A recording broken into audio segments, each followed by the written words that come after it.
Krypton-85, a daughter of the noble gas krypton, a radioactive isotope that makes up a small part of the fallout created in plutonium bomb detonations.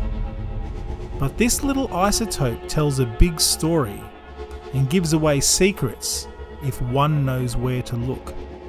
As early as 1943, the US had worked out that the refinement of plutonium produced a range of offshoot isotopes, where one in particular stood out, Krypton-85.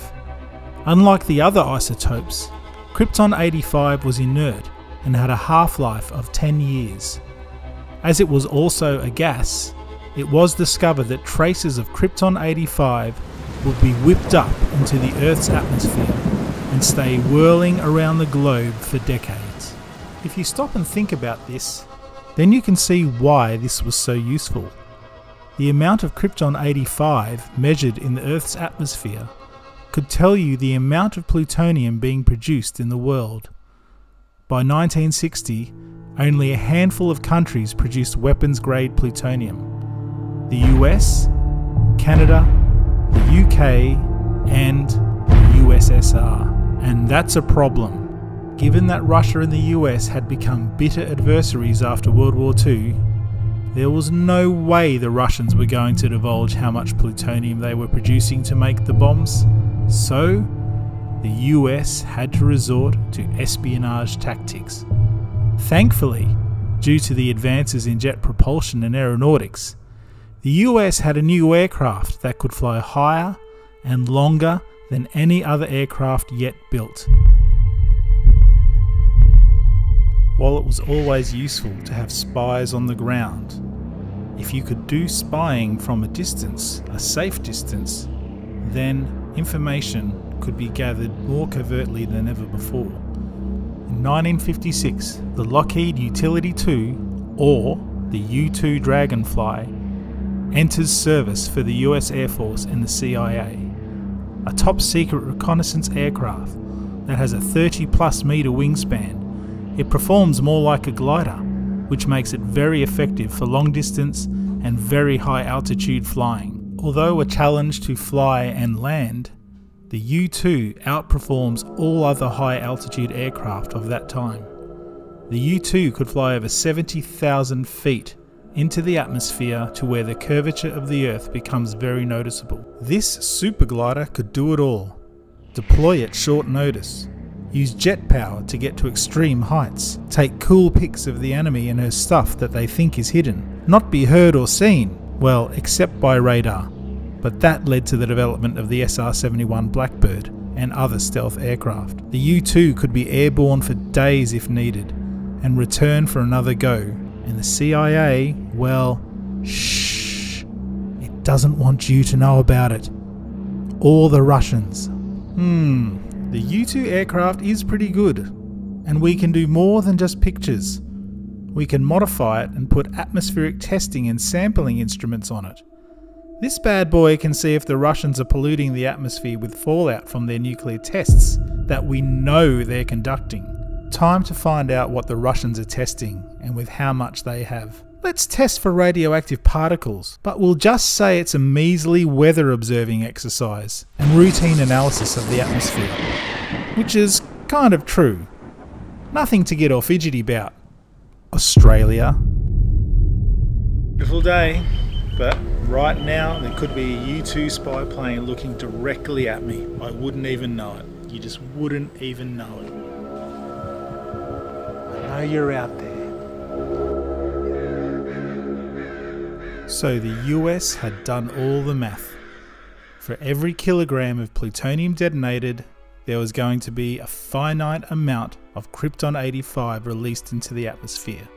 The ratio was very easy to work out, and it wasn't a stretch to think that the USSR were going to detonate atomic weapons above ground and therefore release all of the Krypton-85 into the Earth's atmosphere. So the vehicle for the US to study the amount of Krypton-85 was called Operation Crowflight, executed by the CIA and the US Air Force. It would fly several U-2 missions at various locations around the world above 70,000 feet with special atmospheric sampling instruments designed specifically to be used on the U-2 and to gather all the information on all the isotopes, including Krypton-85, that was circling around the Earth's atmosphere. Operation Crowflight began in 1957, and they had extensively flown over the Arctic. But this time, the US needed to investigate the Southern Ocean and the Antarctic region. The best place to do that was Southern Australia. In fact, they had already looked at East Sail RAF Base in Victoria and Laverton RAF Base near Melbourne, and they were going to make their way down to Tasmania and beyond. Sergeant Glenn Chapman, a neographics technician of the 4080th, said in 2002, these were the days of the A-bomb testing in the open air. By analysing these particles, they could estimate how much fallout would end up and where and how it would affect worldwide population.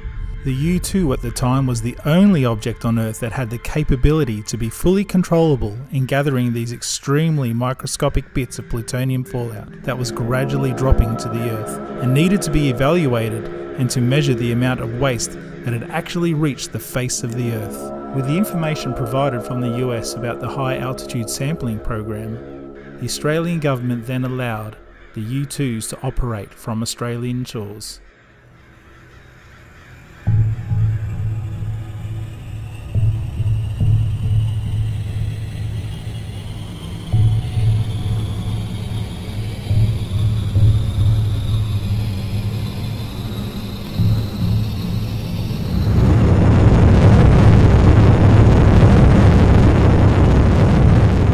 The Australian government really didn't say much when the U-2s and support crew arrived in Australia, but as word spread, some Australian anti-war groups became active and voiced their concerns about these strange visitors from the US.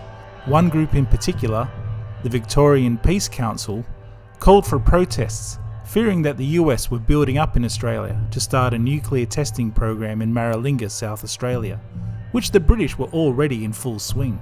They must have been small protests, as the effect was minimal. But the reaction from Australian civil groups at the time, well, it's hardly surprising, because only months before the U-2 started to arrive in Australia, the U-2 spy plane was all over the media. Francis Gary Powers' U-2 was recently shot down in Russia.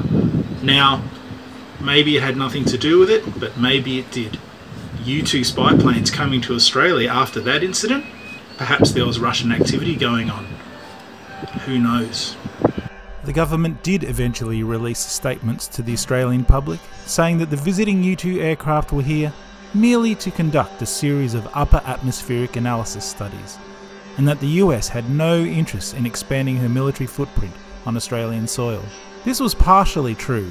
However, the exact reason was not shared with Australian officials. Say the U-2's presence in Australia was all hush-hush. Well, it's not exactly true. You could very easily see the U-2s come and go from the East Sail RAF Base airfield and what direction they were flying out. And in fact, the RAF Base had an open day where the general public were free to enter, and the U-2s were all on display. They had flying displays, landing displays.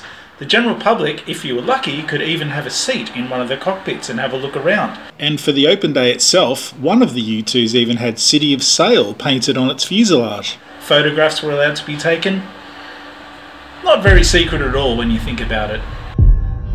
In Australia, all sorties for Operation Crowflight were conducted from RAF Base East Sail between October 1960 to February 1965.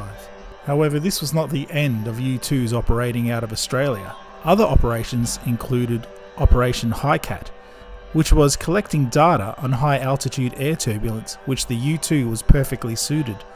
These operated out of RAF Base Williams, or RAF Base Laverton, which is right near Melbourne, and this lasted from February 1965 to August 66. One of the U-2s involved in Operation Highcat was even given RAF roundels as a way of saying the U-2's presence in Australia could be for the long haul, or maybe it was just recognition of Australia's contribution.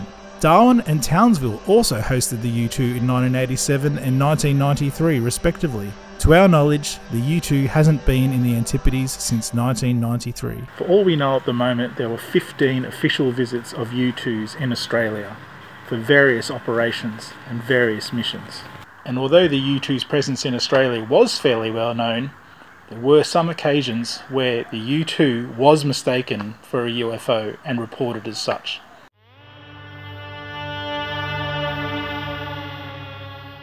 The Australian government, although allowing the U-2s to operate from Australian bases, had never had it ratified in any memorandum of understanding and simply accepted the US Air Force's operations in Australia at face value. The true intention of their missions, however, to sample for Krypton 85, was never made known to the Australian government, and to this day we still don't know the full extent of the missions conducted by the U-2 fleet out of Australia. At the time, Operation Crowflight was the largest US defence operation held in Australia. Was it a success? Well, the results haven't really been shared. But one thing's for sure. By the 1980s, we knew that the amount of nuclear weapons produced on both sides of the Atlantic was such that, whether it be uranium or plutonium, the future safety of the Earth if a nuclear war broke out would be devastating, beyond anyone's imagination. And after all, radiation is radiation. It kills regardless. Well, I hope you enjoyed that video and found it interesting. There are a few things that you can actually do. 1. Subscribe. 2. Like. 3. Share. 4. Look me up on Facebook. 5. Leave a comment. But there is one thing that I don't recommend you do, Australians, and that is, don't look up.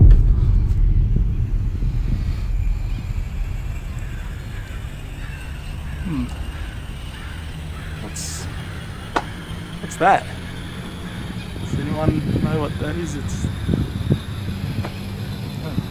Oh, I'm looking up.